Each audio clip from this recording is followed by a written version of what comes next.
So welcome back to the channel. So kung katulad kita na nagdadalawang isip kung magma-manual or matic, we have here the best underbone for Honda. So ang Honda Winner X ay may 149cc, capable of 50 to 53 km per liter.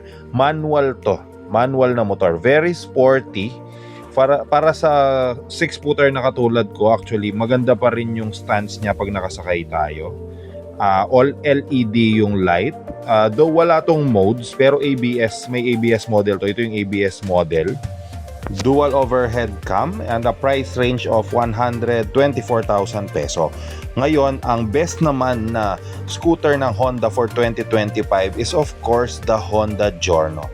Though dito, ang base lang naman to, basic na scooter, wala siyang kahit anong modes, classic na motor lang talaga. So ang pinagpipilian ko kasi is yung comfortability. Kung kayong papipiliin, sporty ba or comfortability ng automatic? Comment down below kung bakit.